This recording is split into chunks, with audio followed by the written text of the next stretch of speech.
Hello, hello, hello, everybody.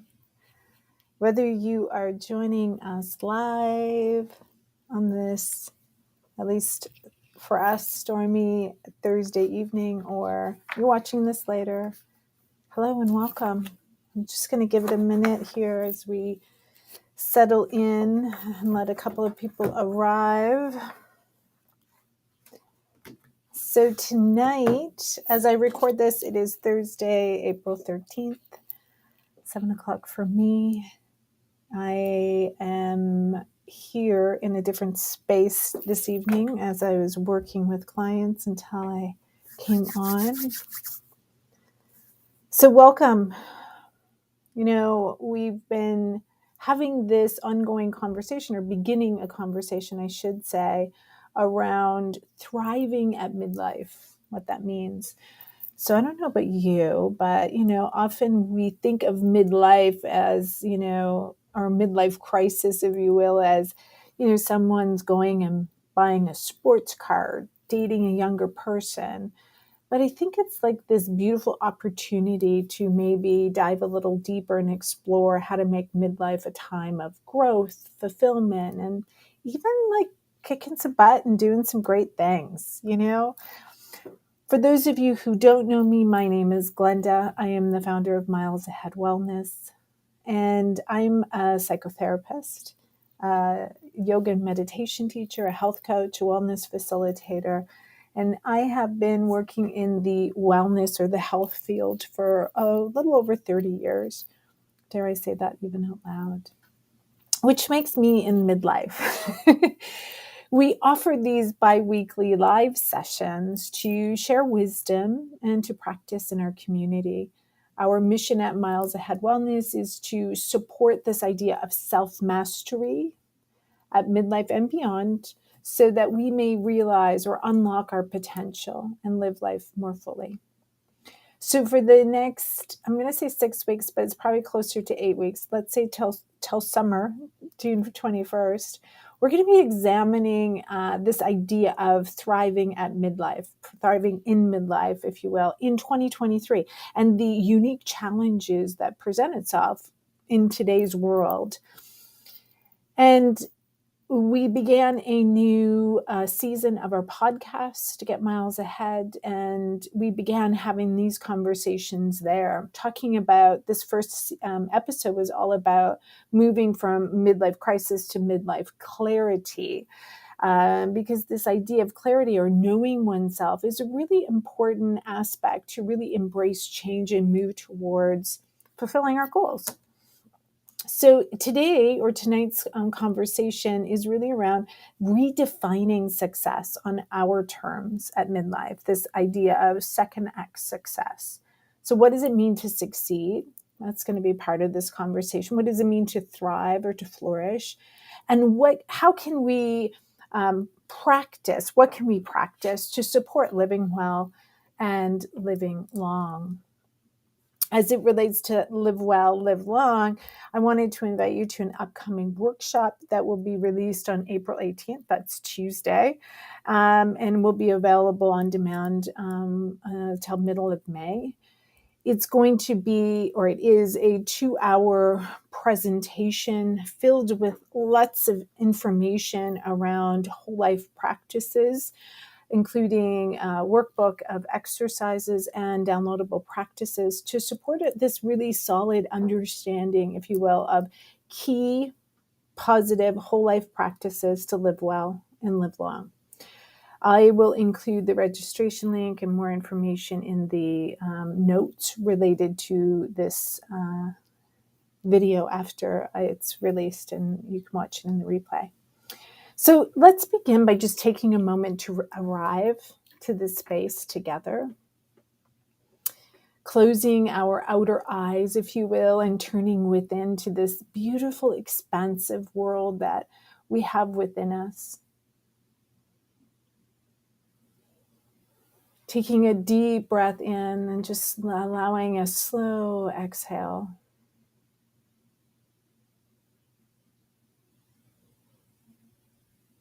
Just noticing how your body feels in this moment.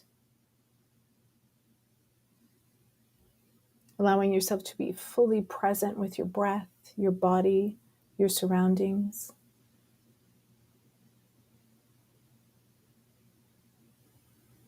As you continue to breathe, bringing attention to your thoughts.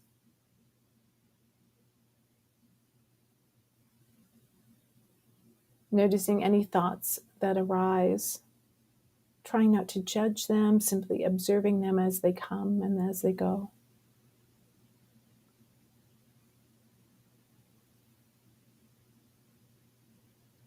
Now bring to attention your emotions, noticing any emotions that may be present, whether they are pleasant or unpleasant. Allowing yourself to simply feel the emotions that may be present within you without judgment.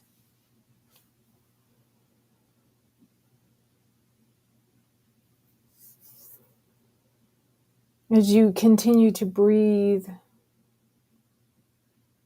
being conscious of your breath, bringing your attention to any physical sensations within your body. Do you notice any sensations? Tightness, tension, discomfort, relaxation, ease? Allow yourself to simply be with these sensations.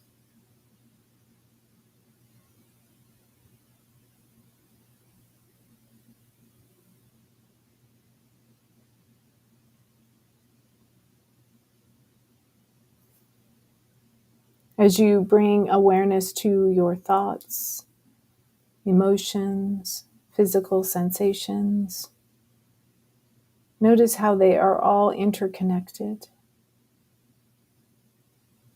Notice how your thoughts influence your emotions, how your emotions influence your sensations, and even how those sensations in our body can influence our thoughts.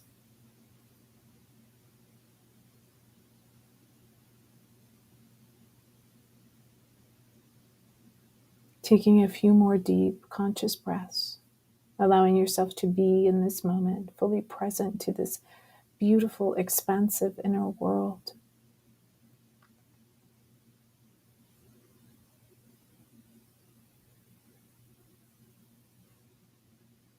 And whenever you're ready, slowly opening your eyes, your outer eyes, taking a moment to ground yourself in your surroundings. Perhaps finding a moment of gratitude for your eyes, both the outer eyes that sees the world around you, the inner eyes that sees the expansive world within you.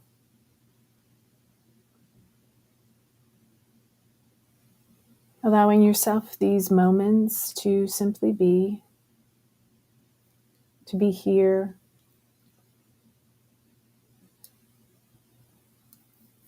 Perhaps grabbing your pen and journal if you don't already, or just being with this conversation, the thoughts, the questions as I pose them, just being with whatever comes up for you. We're going to begin with the first kind of part of this conversation, which is, what does it mean to succeed? So I want you to contemplate for a moment and just think back in your own experience of things. How has maybe your definition of success changed in the past 3 years? Given everything that we've all collectively been through in these past 3 years, how has this impacted how you would define success? Both from a general perspective, but also what success means for you.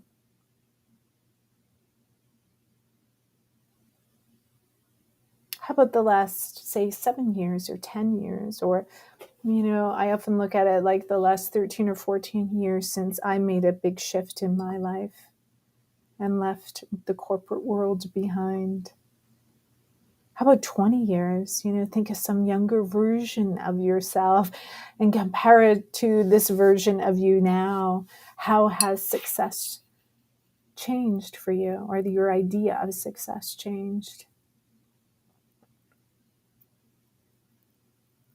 what are the factors, if you think about it, that maybe affect whether you feel successful? If I said, "Are you successful?" how would you respond? And what are those things that make you feel like you are or you're not?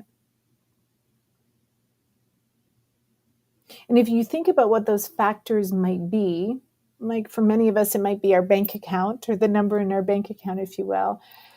Do these measures adequately capture your current definition of success? Because there's this interesting relationship often with what we measure, matters kind of thing. And so sometimes it's really important to kind of think about, well, what are these factors that we take into account, that we kind of go through and to evaluate whether or not we are successful? So as it relates to many of us, at least, some of the things that we might want to reconsider or to consider, some of the factors, is perhaps more emphasis, if you will, on personal fulfillment. There's an idea, at least, that success should be defined not only by external achievements, whatever they may be, but also by personal fulfillment and happiness. So can we consider how we are pursuing our passions, taking risk, and prioritizing our own well-being, if we are?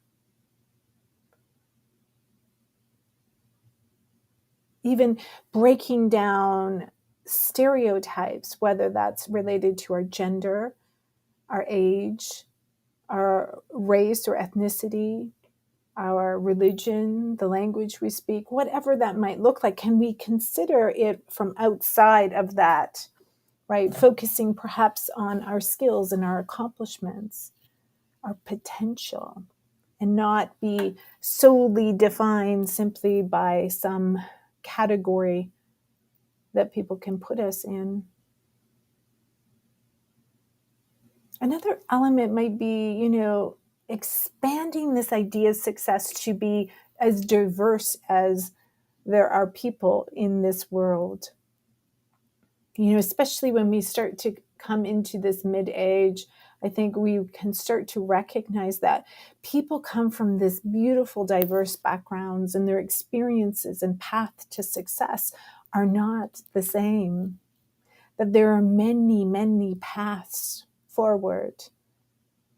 And so maybe we need to reconsider success or define success in a way that recognizes and celebrates this diversity. Wouldn't that be wonderful? There's also this notion of balance, what I'll call balance. We would call it work-life balance, but really this idea that how do we find success while also perhaps managing families and households, a career or a job, hobbies, health, and other interests. These are many aspects of wholeness, that how do we create this so that it kind of creates balance and expands outward, as opposed to overemphasizing any one of those categories, which can put us off balance.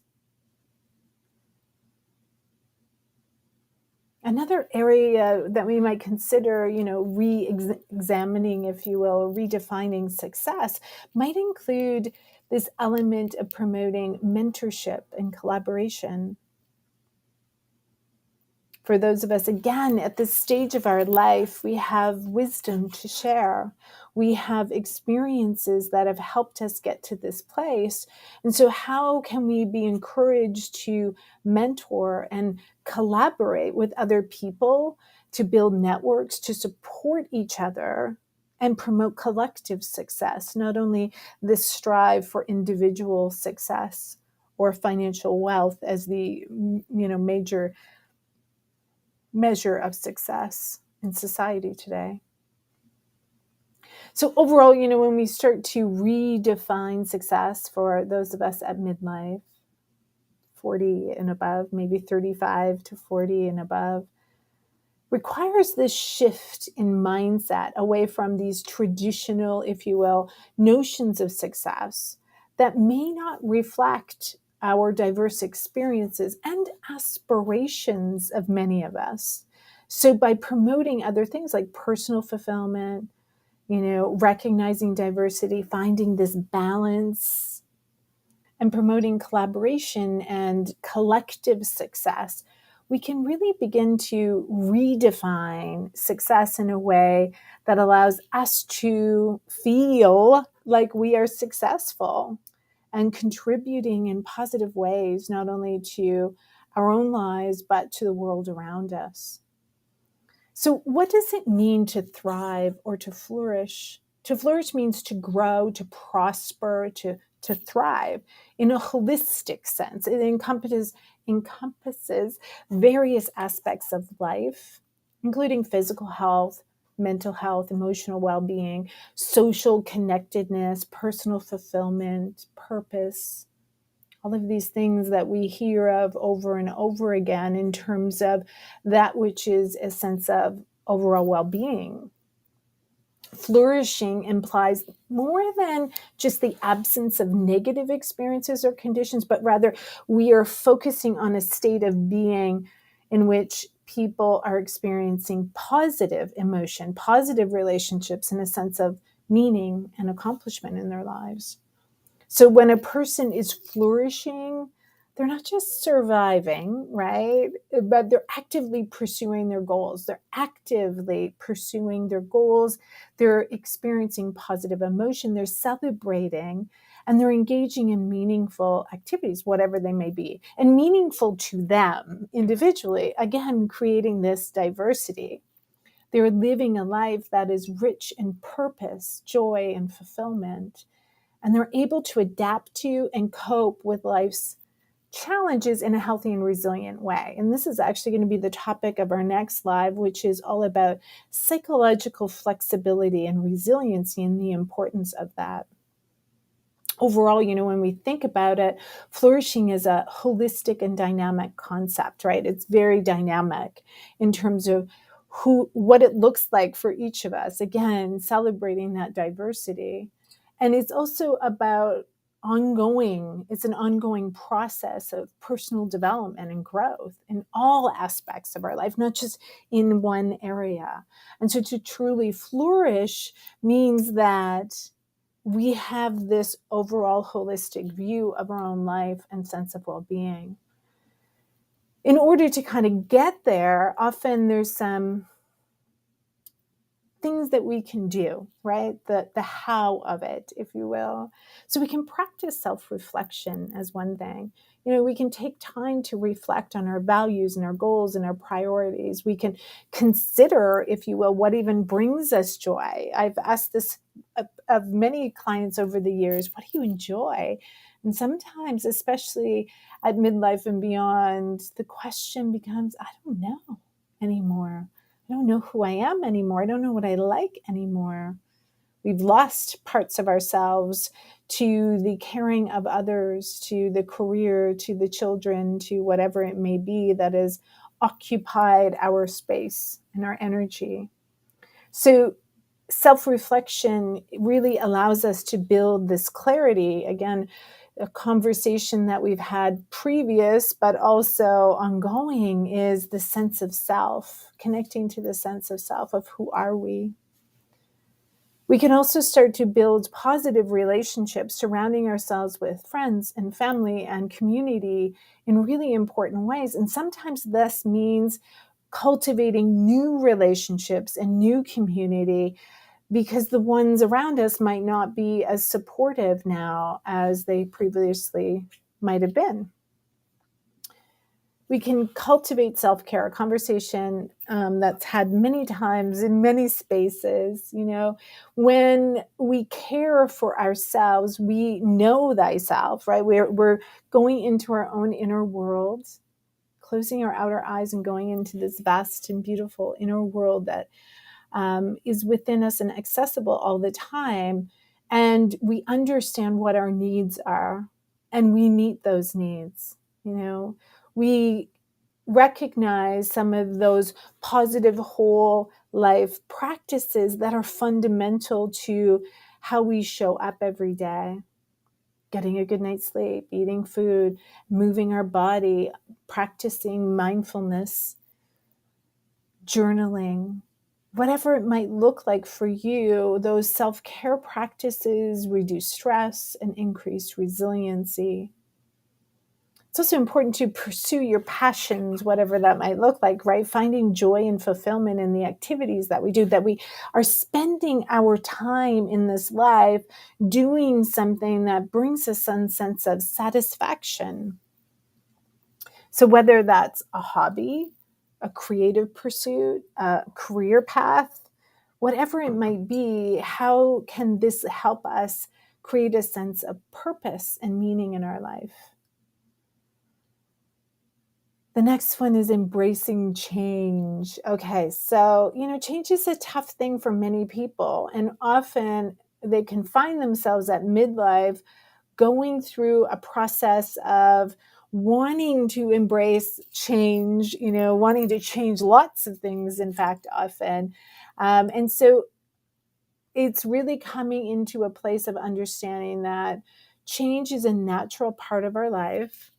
We can make these subtle shifts and changes that really can accumulate to much bigger change, right? We are all about this like ripple effect, that happens when we make small, consistent changes in our life. They ripple out into other areas of.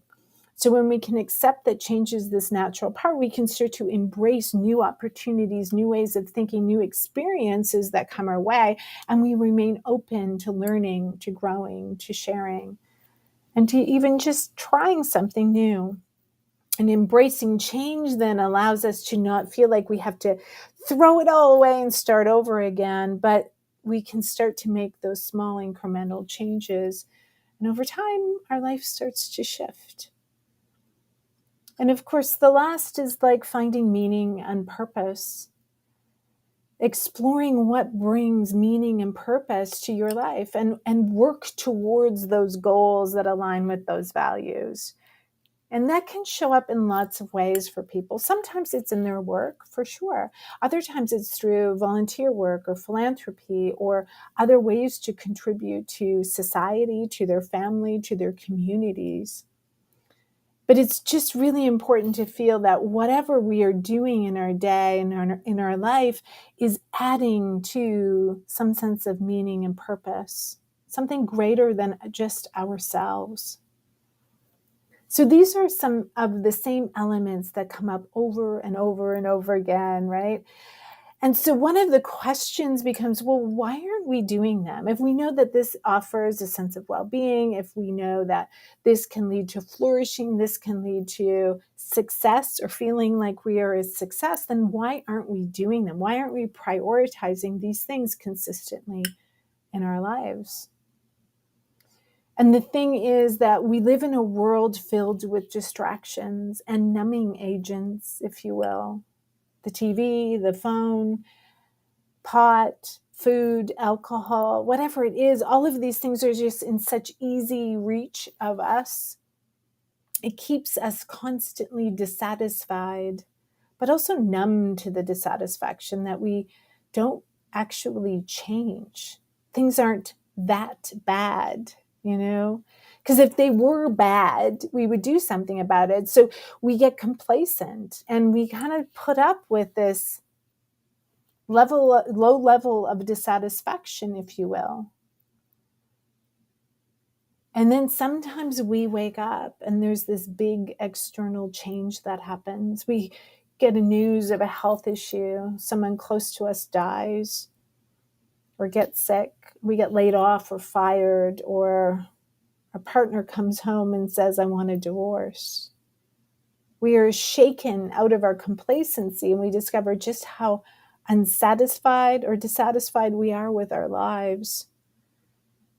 Sometimes this happens for people as their kids get older and start to spend more time outside the home or leave to go to school.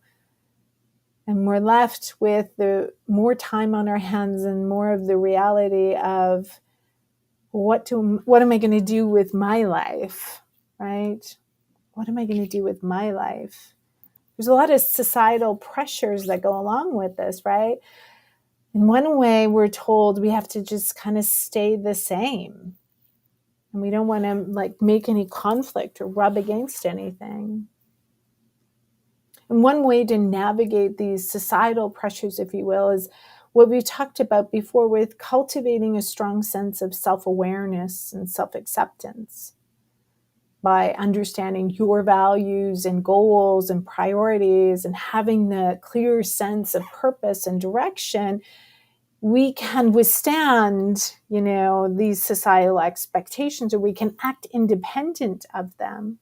This is one of the reasons why we created Get Clear, the new moon sessions, was to have this point of time every month to kind of come back to ourselves, to have a moment of reflection of where are we, what do I want, resetting those goals or that target, those intentions, and recommitting to that practice every month to make sure that we have these check-in points and allow ourselves to really move from a place of sense of self, from this inner daemon that we talk about. As I mentioned in this week's podcast, seeking out supportive communities, networks that value personal growth or well-being, or that share some sense of like-mindedness is really important. And this can be, this certainly can come from family and friends and groups of people that we share those interests, but we may need to seek out new people and groups around us to really inspire us and support us on this new journey. Additionally, consider exploring alternative perspectives and ways of living through books and podcasts and other media. Learning about the experiences and journeys of others can really help us challenge any limiting beliefs that we have and finding inspiration for your own path. It doesn't mean that you have to do what somebody else does, but sometimes in hearing it, we go, oh yeah, I can do that. At 40, I gave up a successful career, went back to school and retrained to be a psychotherapist and a grief counselor and a death doula, and began this whole journey that wasn't that long ago. And yet my life looks completely different. And I say that not because I think you should go quit your job and, and do this, but to know that it is possible and that we don't have to endure the dissatisfaction any longer. Ultimately, shifting focus to flourishing in midlife and beyond, it does require something of us. It requires us to be courageous, to persevere, and also a willingness to embrace that change, right? You cannot have change without disruption. Change is disruption. By staying true to yourself and prioritizing your own growth and well-being, you can create a life that is fulfilling and meaningful, even in the face of societal pressures and external changes happening around you. Part of staying true to yourself is the ability to cultivate that self-awareness and self-acceptance. And so let's practice together in our last moments here. I want to do a body scan of some sort here. So this practice involves bringing awareness to different parts of your body, noticing sensation, and practicing relaxation. So it can be a really helpful in not only creating body awareness and this relationship with our body, a healthy relationship with our body, but also reducing tension and enhancing relaxation. So you can do this in a seated position, or certainly if you feel more inclined, you can recline to a laying down position. So get comfortable, whatever that looks like for you today. And once again, closing your outer eyes and turning your inner eyes within. to this beautiful, expansive world that we have access to internally. Take a deep breath in through your nose and then let it out of your mouth with a sigh. As you exhale, allowing your body to relax and sink into your position a little further. Taking a few more breaths at your own pace. And with each exhale, just allowing your body to relax a little bit further.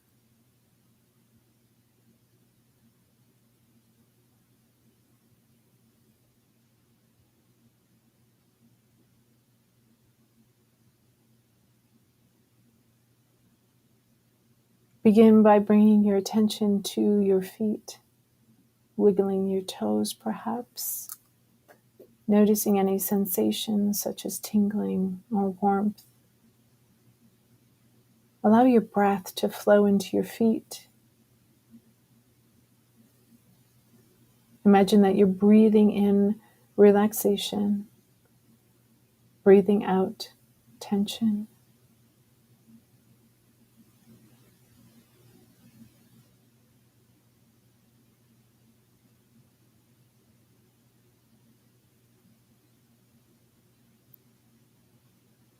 Begin to move your attention up to your ankles and lower calves, feeling the weight of your legs on the ground or the supports beneath you.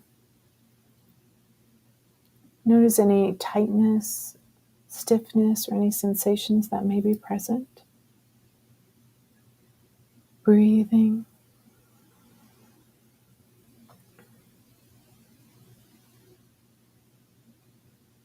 Taking a deep breath in. And imagine the relaxation flowing up from your feet and into your ankles and lower legs as you exhale, releasing any tension or discomfort that may be present.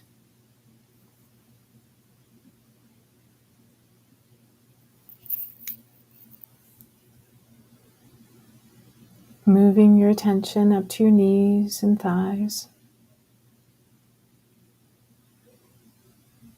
Allow your breath to flow into your thighs and imagine the relaxation flowing up from your feet, your ankles, into your knees and thighs. Notice any sensation such as warmth or coolness and allow any tension to dissolve with each exhale.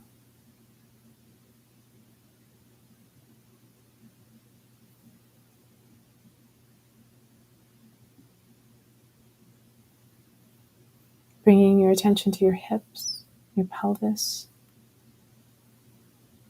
Take a deep breath in. Imagine the relaxation flowing up from your feet, ankles, legs, thighs, into your hips and pelvis. Notice any sensation such as lightness or soreness. As you exhale, allow any tension to melt away.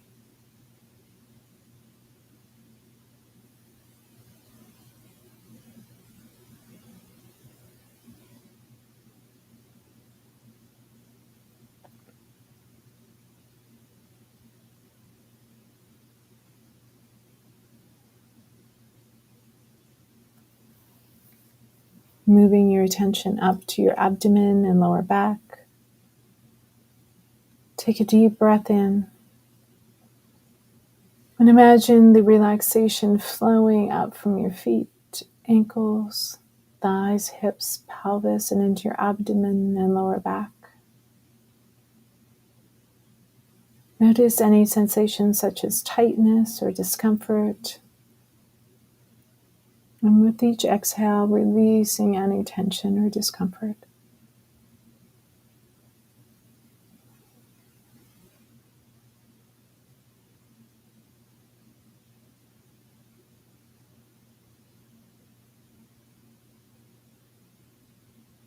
Bring your attention to your chest and upper back. A deep breath in and imagining the relaxation flow up from your feet, your ankles, your thighs, your hips, your pelvis, your abdomen, your lower back, into your chest and upper back.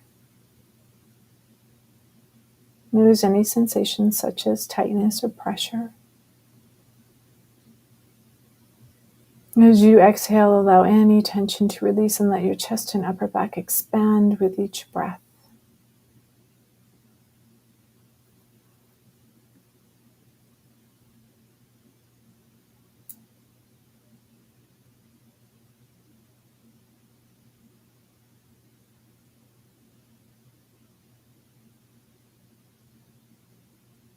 Move your attention up to your shoulders and arms.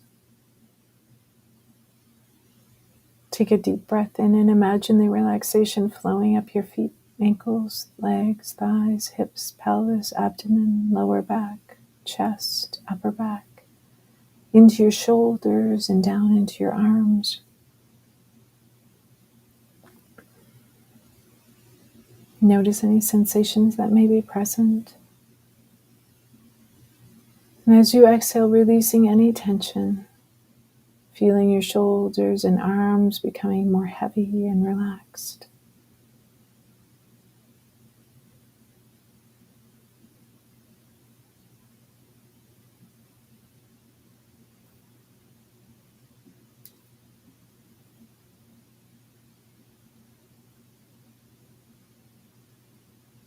Finally, bring your attention to your neck, to your face, to your head. Taking a deep breath in and imagining the relaxation flowing from your feet, your ankles, your legs, your thighs, hips, pelvis, abdomen, lower back, chest, upper back, shoulders, arms, and into your neck, face, and head. Noticing all the sensations that are present. And as you exhale, allowing any tension to just melt away. Feeling your entire body relaxing and becoming more at ease. Feeling your whole body.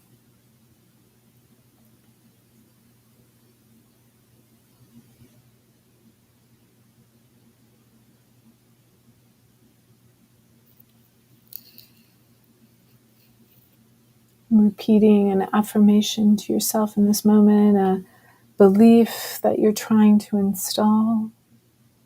Perhaps like, I am worthy of love and acceptance, just as I am. I am worthy of love and acceptance, just as I am.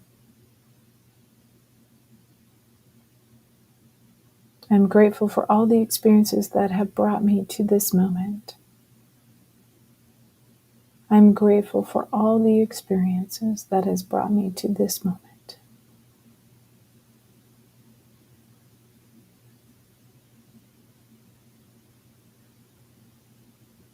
Taking in a few more deep breaths, just allowing yourself to be in this space, enjoying the feeling of relaxation and connection with your body.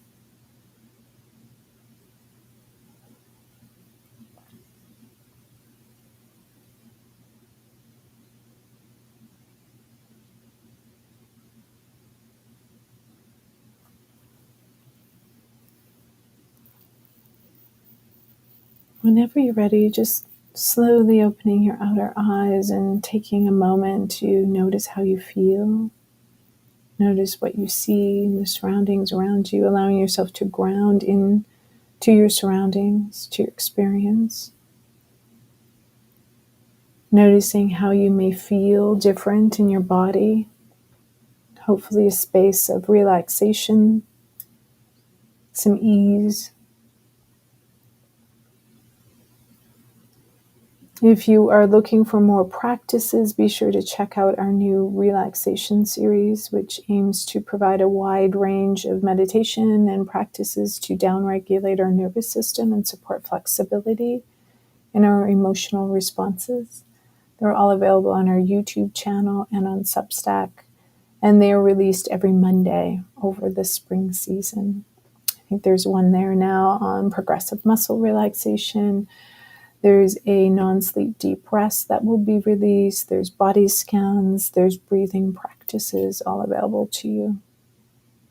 So as I mentioned, over the next 6 to 8 weeks, we're going to be examining this idea of thriving in midlife in 2023. In our next live on April 27th, we're going to be talking about resiliency that may allow us to be more like a phoenix rising, if you will. I will share ideas and practices on psychological flexibility and the importance of shifting our perspective and remaining open to possibilities in all angles at all ages. If you're watching on YouTube, I encourage you to subscribe to get updated information on all of our videos, and join us in practice on Facebook at our group Self Mastery Sangha. Some of you might be watching it there, and I thank you for being there, and I encourage everyone to join us. I will include links to many things down below, so if you are watching live, I will have that up by tomorrow, and maybe even later tonight. And for those of you watching the replay, you'll see all of that there. As always, I thank you for your time. I thank you for being here, for watching and taking the time. I hope you had time to reflect and to practice, and that you got something out of it. If you have any questions, please feel free to reach out to us. We are happy to be of any assistance to any of you. Thank you so much. Have a lovely rest of your evening or what the day may bring for you.